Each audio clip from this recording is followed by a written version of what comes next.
A whole lot of nothing going on.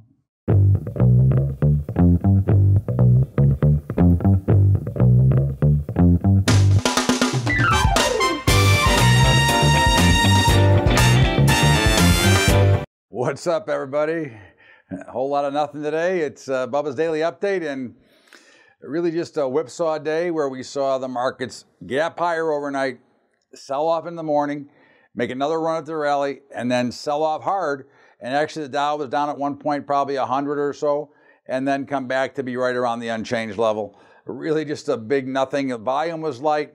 I think the biggest key or the biggest tell, if you're a poker player, was the volatility index. The VIX never really rallied and was lower even when the markets were down about 100. The VIX was still lower on the day, which is a very good indication that the markets aren't going far.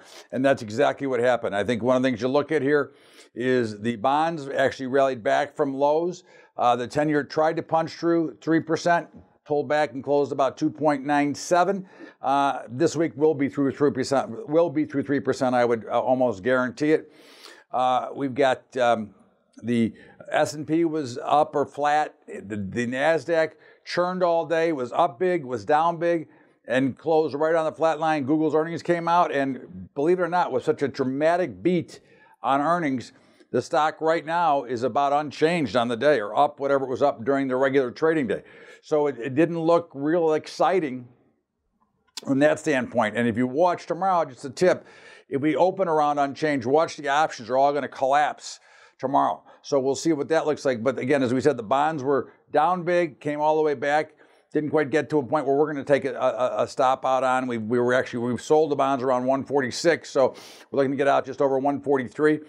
Oil was getting hammered early, made a dramatic turn and rallied into positive territory, getting over $69 before selling off a little bit, but it closed right near that level. Again, it's a lot of stuff's going on here and a lot of funny business. But in the meantime, you can't fight the tape and you can't say that it is. I don't like oil here. I am short oil here, but we'll see what happens from this point forward. And in the meantime, you had the grains, which were very mixed. And I think the interesting thing was that corn was higher, no big deal, up a little bit. Soybeans were lower, no big deal. But wheat was really all over the map. It was up about 3-4 cents, down about 3-4 cents, closed right near unchanged, down a penny or so. Meats, after Friday's cattle on feed report, cattle was higher. I was really kind of disappointed. I was hoping to see a lower opening so I could buy into it, but they opened higher, kind of just drifted higher all day. Hogs were a little bit lower, came right down to our 76.50 target where we wanted to get in. Bitcoin, again, just continues to kind of grind a little bit higher, getting close to 9,000. But the picture is very clear. There's not much going on. That's the picture. All right? It's not murky. There's nothing going on. Volume was very light on a sell-off. Big week for earnings this week. You've got Biogen tomorrow. You've got Google today. You've got Microsoft later in the week, plus a whole bunch of others that could have some effect. U.S. Steel, Twitter. So there's a whole bunch of things happening here that may create some action. But today's action was rather dull, rather quiet, and not very exciting. And it would have been a perfect day to sell the top end of the range, buy the bottom of the range. Gold, in a very precarious position here. It's going to close below 1330. So it looks like 1,300 is now in play. It could be a little bit ugly here. We'll have to keep an eye on it, but that is something that bears watching. I think right now, though, the dollar tried to pierce through 91, just came a little bit short, just by that much. In the meantime, we're going to watch the dollar. We think the dollar breaks above 91 this week and starts to really take off.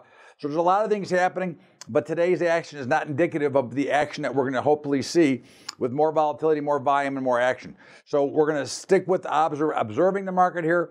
We're still at that critical area where the markets may try to break out and run to the downside, or they might try to test the lows. So there's not a clear, concise picture.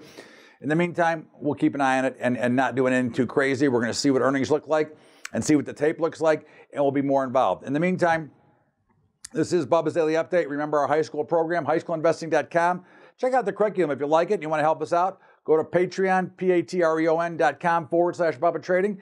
And also, don't forget to get to the Bubba Show every day from 4 to 5 Eastern. And tomorrow, we've got on Danielle DiMartino Booth from the author of the book Fed Up, and also used to work for the Fed. So check it out, the Bubba Show, every day, 4 to 5 Eastern at Liberty Talk. Have a great day, everybody. We'll see you back here tomorrow. Same time, same station. right here on Bubba's Daily Update. Thanks. We'll see you later.